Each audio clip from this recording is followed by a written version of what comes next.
There's something about forests at night that defies explanation. They're not just quiet, they're alive with a kind of silence that feels deliberate, like they're holding their breath. That's how it felt when I first stepped into the woods behind my uncle's cabin. The air was thick and damp, carrying the faint scent of moss and decaying leaves. Every step I took seemed to echo unnaturally loud against the stillness, as if the forest itself disapproved of my presence. My name is Emma, and I never intended to venture into those woods alone. But life has a way of forcing you into situations you'd rather avoid. It started with an argument, a stupid, petty fight with my boyfriend Ryan. We were supposed to spend the weekend at my uncle's secluded cabin, a place meant for relaxation and escape. Instead, we spent most of Friday evening snapping at each other over trivial things. Whose turn it was to unpack the car, why he hadn't texted me earlier in the week, whether or not I was too clingy. By midnight, I couldn't take it anymore. I grabbed a flashlight, muttered something vague about needing fresh air, and stormed out the door. The forest loomed ahead, its shadowy outline barely visible under the pale light of the crescent moon. Normally, I wouldn't have dared set foot inside after dark, but anger tends to dull your sense of self-preservation. Besides, the edge of the property wasn't far, just a quick walk to cool off before heading back. Or so I told myself. As I walked deeper into the trees, the world around me began to change. The distant hum of crickets faded, replaced by an eerie absence of sound. Even the wind seemed reluctant to disturb the oppressive calm. My flashlight beam cut through the darkness, illuminating gnarled roots and twisted branches that clawed at the sky like skeletal hands. For the first time, I realized how utterly alone I was. And then I heard it, the whisper. At first, I thought it was my imagination. A soft murmur, almost indistinguishable from the rustling leaves, drifted toward me on the breeze. I froze, straining to listen. Was someone else out here? Maybe Ryan had followed me after all, hoping to apologize. But no, the voice was too faint, too distorted to belong to anyone familiar. It sounded more like static, like words spoken underwater, muffled yet insistent. "Hello?" I called out, my voice trembling despite my best efforts to sound confident. The whisper stopped abruptly, leaving only silence in its wake. I exhaled sharply, shaking my head at my own paranoia. "You're being ridiculous," I muttered aloud. Still, I couldn't shake the feeling that I was being watched. I turned to retrace my steps, but the path I'd taken seemed different. The trees appeared closer together now, their trunks warped and misshapen in ways I didn't remember. Shadows stretched impossibly long across the ground, swallowing up patches of moonlight. Panic bubbled in my chest as I spun in a circle, searching for any landmark that might guide me back to the cabin. Nothing looked familiar. That's when the whispers returned, louder this time, overlapping voices that slithered into my ears like icy fingers. They weren't speaking English or any language I recognized, but their tone was unmistakable, urgent, hungry. "Who's there?" I demanded, clutching the flashlight tighter. Its beam flickered weakly, casting jittery shadows that danced across the trees. My heart pounded as I backed away, unsure which direction to go. Each step sent dry leaves crunching beneath my boots, the noise magnified tenfold in the suffocating quiet. Suddenly, the flashlight died completely, plunging me into near-total darkness. I fumbled with the batteries, cursing under my breath, but it was useless. The device remained stubbornly unresponsive.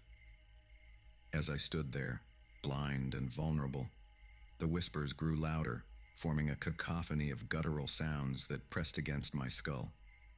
It felt like they were coming from everywhere and nowhere, all at once. Then came the laughter. It started low, almost playful, but quickly escalated into a shrill, hysterical cackle that echoed through the trees. My knees buckled involuntarily, and I collapsed onto the forest floor, clutching my ears. "Stop!" I screamed, tears streaming down my face. "Please, stop!" But the laughter didn't stop. If anything, it grew worse, joined by another sound, a wet, squelching noise, like flesh being torn apart. My stomach churned as the stench of copper filled the air. Blood. I could smell blood. Summoning every ounce of courage I had left, I scrambled to my feet and stumbled forward blindly. Branches whipped at my face, tearing at my skin, but I barely registered the pain. All I could think about was escaping whatever monstrosity was hunting me. The whispers and laughter followed relentlessly, growing louder with each passing second.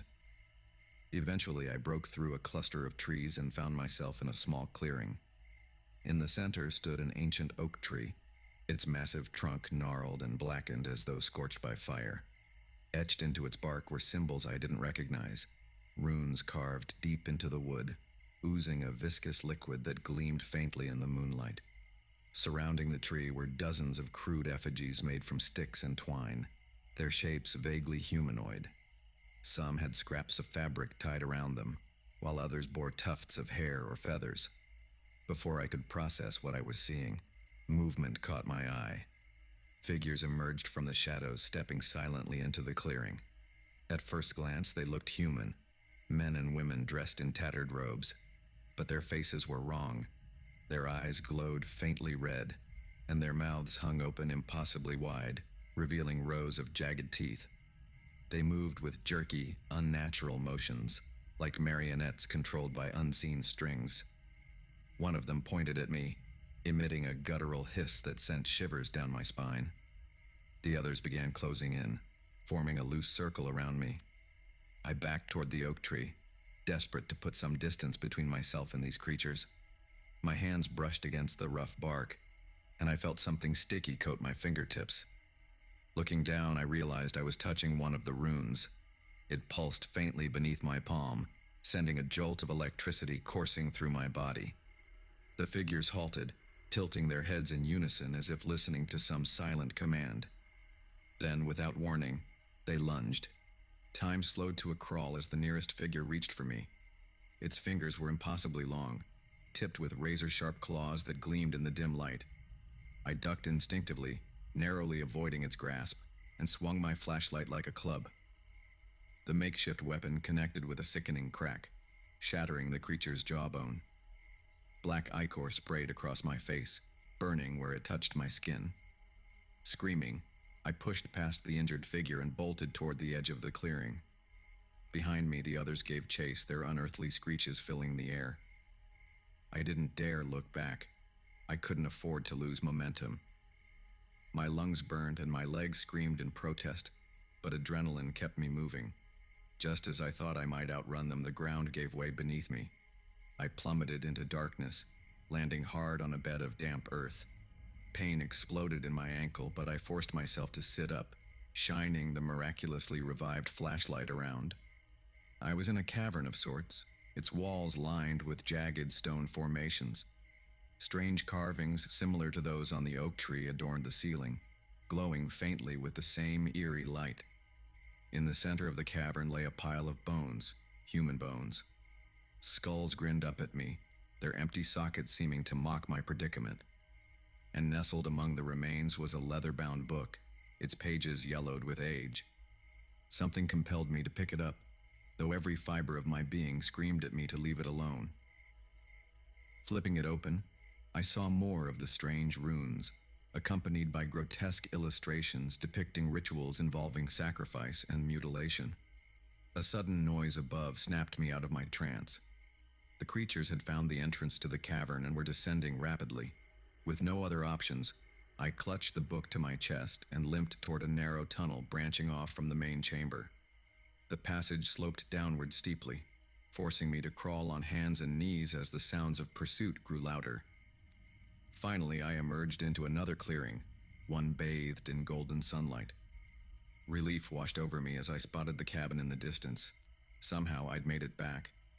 Dropping the book, I hobbled toward safety, collapsing onto the porch just as Ryan opened the door. "What happened to you?" he asked, his voice laced with concern. "I don't know," I whispered hoarsely. "They were chasing me." Ryan helped me inside, wrapping me in a blanket and fetching water. As he tended to my injuries, I recounted everything. The whispers, the creatures, The book. He listened intently, nodding occasionally but saying little. When I finished, he hesitated before asking, "Where's the book now?" "It's outside," I replied. "I dropped it." He nodded again, his expression unreadable. "Good, don't go looking for it." Over the next few days, Ryan became increasingly distant. He spent hours on the phone, speaking in hushed tones, and often disappeared for long stretches without explanation. When I confronted him, he claimed he was trying to figure out what had happened to me, but his evasiveness only deepened my unease. One night, unable to sleep, I wandered outside. The forest beckoned, its shadows darker and denser than ever. Against my better judgment, I retrieved the book from where I'd left it. Opening it again, I noticed something new. A page marked with a scrap of fabric identical to the ones tied around the effigies. Beneath it was a single sentence written in plain English: "You will be ours." Panic surged through me as I flipped through the rest of the book. Every illustration depicted the same scene: a young woman surrounded by robed figures, her face contorted in terror. And in every picture, the woman bore an uncanny resemblance to me. Before I could react further, arms encircled me from behind. Ryan's voice whispered in my ear, cold and devoid of emotion. "I'm sorry, Emma. I tried to protect you."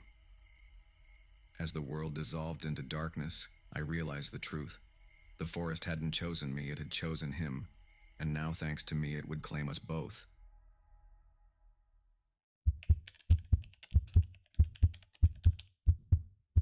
I used to work the night shift at a gas station convenience store off a quiet stretch of highway. It wasn't much, just a small, weathered building with flickering neon lights and rows of dusty shelves stocked with snacks no one really wanted. Most nights were uneventful. I'd restock shelves, wipe down counters, or ring up the occasional trucker passing through. By 2:30 a.m., even those customers dried up, leaving me alone with nothing but the hum of the vending machines and the faint buzz of fluorescent lights overhead. That particular night felt different from the start.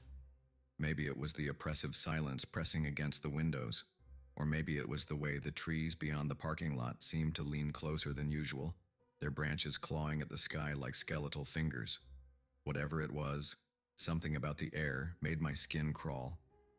At first, I tried to distract myself by scrolling through my phone, but every few minutes, I found myself glancing up at the security monitors mounted behind the counter. They showed the same empty expanse of asphalt, the pumps standing silent under the pale glow of the streetlights. Everything appeared normal, or as normal as things get on a desolate highway in the dead of night. But then, just as I was about to step outside for some fresh air, I noticed him. He stood near one of the fuel pumps wearing a dark red hoodie pulled low over his face. His hands were shoved deep into his pockets, and he shuffled awkwardly in place, circling the pump like he couldn't decide what to do next. There was no car in sight, which struck me as odd because people don't typically walk to gas stations this far from town. Against my better judgment, I stepped outside to investigate. The cold bit at my skin as I crossed the threshold, and I could see my breath curling into the frosty air. "Can I help you?" I called out, keeping my distance. The man didn't respond right away. Instead, he turned slowly, his hood obscuring most of his features. When he finally spoke, his voice was low and raspy, almost mechanical. "My car broke down," he muttered, gesturing vaguely toward the highway entrance. "Just need some gas." Something about his tone sent a chill down my spine. He wasn't asking. He was stating, as if he already knew I'd comply. Still, I nodded and motioned for him to follow me inside. Once we were back in the warmth of the store, I busied myself grabbing a gas canister while trying to keep an eye on him. He wandered aimlessly around the aisles, occasionally picking up random items, a pack of gum here, a lighter there, but never actually putting them down. It was like he was stalling, waiting for something. When he finally approached the counter, he handed me a crumpled $20 bill without meeting my gaze.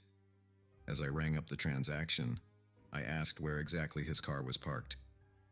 "Just past the bend," he replied, pointing vaguely toward the highway. I frowned. "Mind if I check? You know, safety protocol." For a split second, his expression shifted. His lips curled into what might have been a smirk, though it vanished so quickly I wondered if I'd imagined it. "Sure," he said smoothly. "Knock yourself out." Reluctantly, I turned to the security monitor behind me. Sure enough, there was a car parked near the highway entrance. At first glance, it looked abandoned.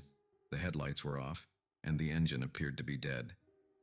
But as I squinted at the screen, I noticed movement near the rear bumper. Someone, or something, was crouched beside it, partially hidden from view. A wave of unease washed over me. I had literally been outside less than 5 minutes ago, and I would have sworn there was nothing there. How had that car appeared so suddenly?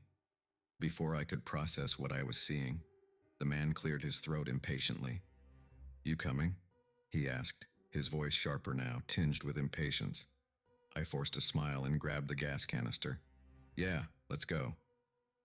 As we stepped outside, the wind picked up, carrying with it the faint scent of gasoline and decay. The man led the way, walking briskly toward the highway entrance. I followed reluctantly, clutching the canister tightly as my eyes darted between him and the shadows cast by the trees. When we reached the car, I froze. Up close, it looked even stranger. Its paint job was faded and scratched, and the license plate was missing entirely. The figure crouching near the bumper straightened abruptly, revealing itself to be another person.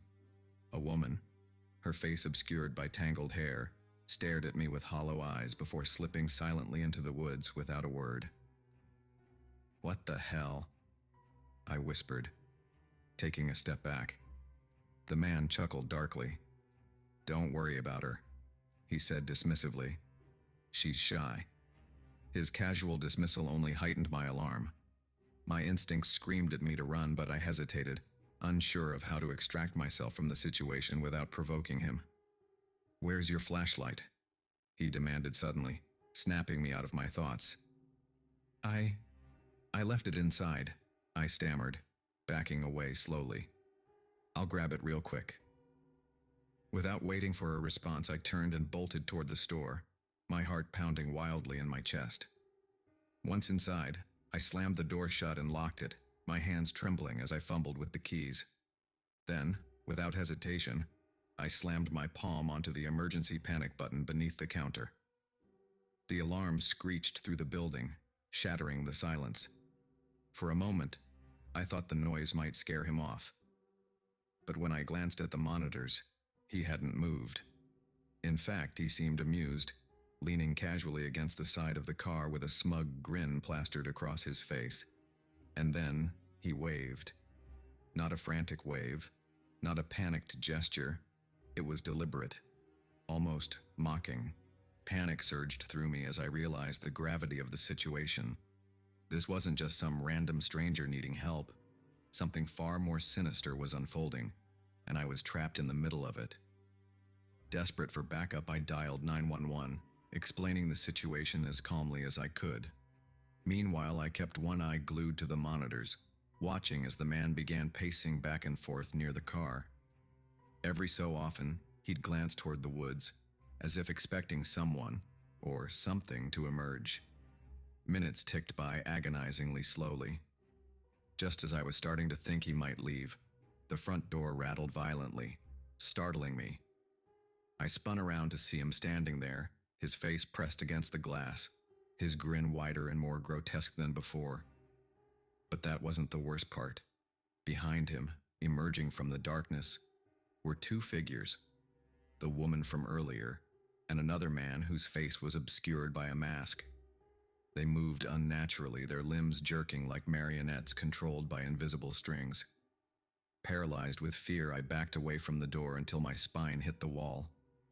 The rattling stopped abruptly, replaced by an eerie silence that filled the room like a suffocating fog. Then came the sound, a wet, gurgling noise emanating from somewhere outside. It grew louder, accompanied by the unmistakable crunch of bones breaking. On the monitor, I saw the masked figure dragging a lifeless body toward the car. Blood pooled around its mangled form, staining the asphalt black. Tears streamed down my face as I realized what they were doing. They weren't just targeting me. They were hunting anyone foolish enough to cross their path. By the time the police arrived, the trio had vanished, leaving behind only the mutilated corpse and the abandoned car.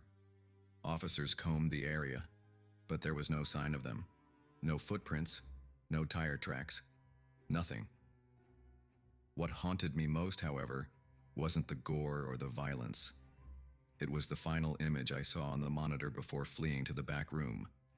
The masked figure turning directly toward the camera, tilting its head as if acknowledging my presence. And then, in bold letters scrawled across the screen in blood-red ink, "Next time you won't escape." Weeks later, I still wake up screaming, convinced I hear footsteps circling my house. Because deep down, I know they're still out there, watching, waiting, and sooner or later they'll come for me again.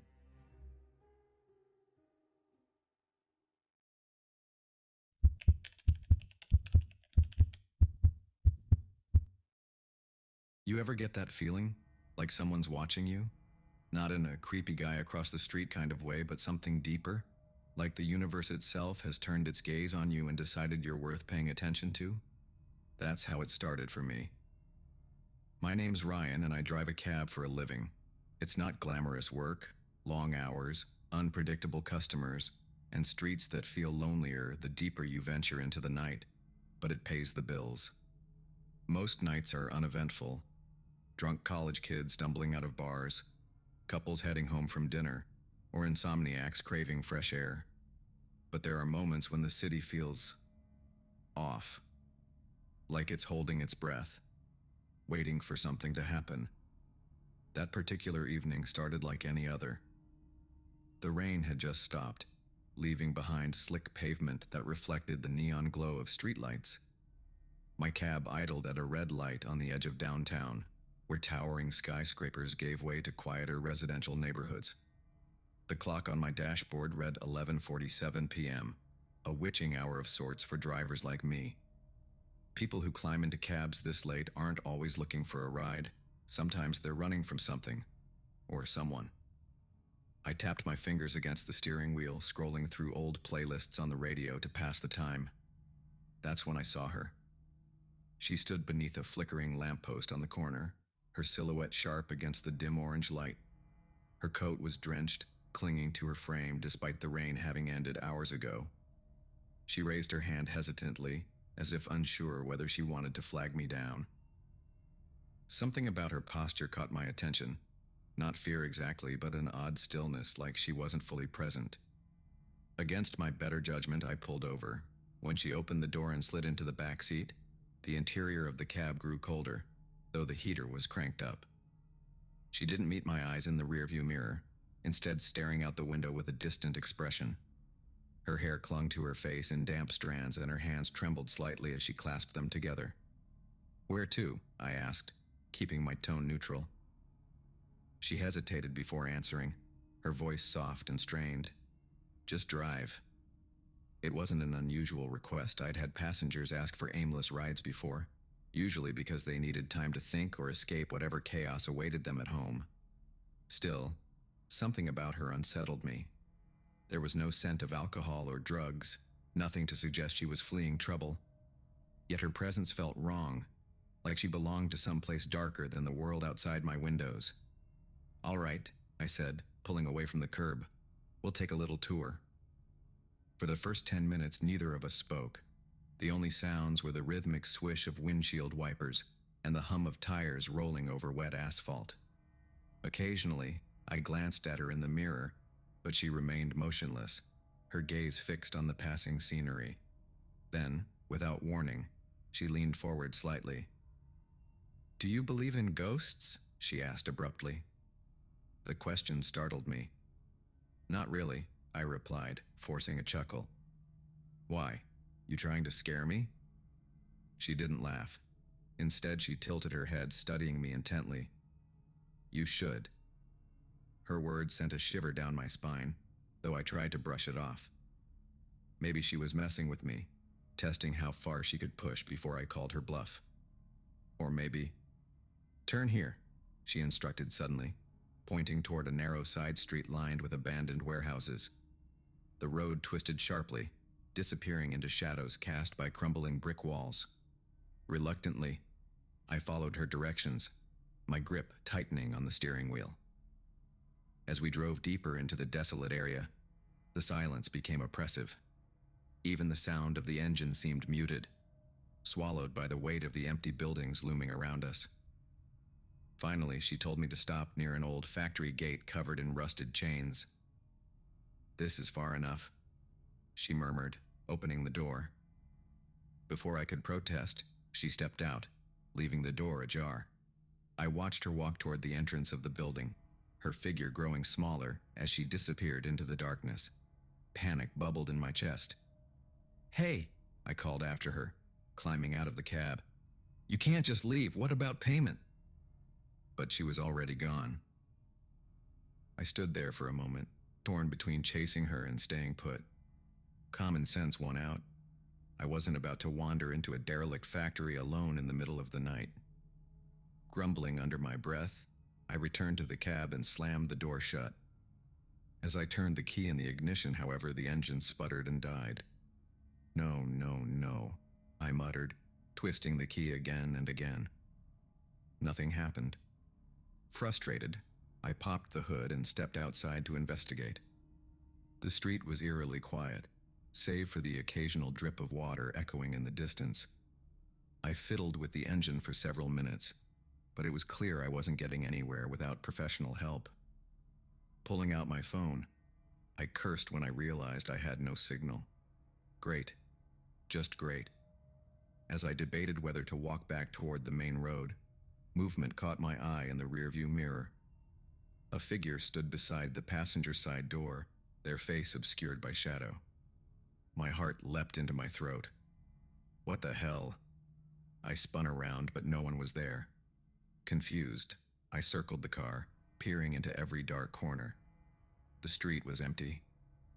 Shaking my head, I climbed back inside and locked the doors, telling myself I was imagining things. But then it happened again. The reflection in the mirror shifted, revealing someone sitting in the passenger seat. I froze, my breath catching in my throat. Slowly, I turned my head and screamed. A woman sat beside me, her skin pale and translucent, her lips curled into a faint smile. Her eyes glowed faintly in the dim light, fixing me with an unblinking stare. "You shouldn't have come here," she whispered, her voice echoing unnaturally. Panic surged through me as I scrambled to unlock the door and bolt outside, but the handles refused to budge, as if welded shut. The woman, or whatever she was, remained perfectly still, watching me with an almost amused expression.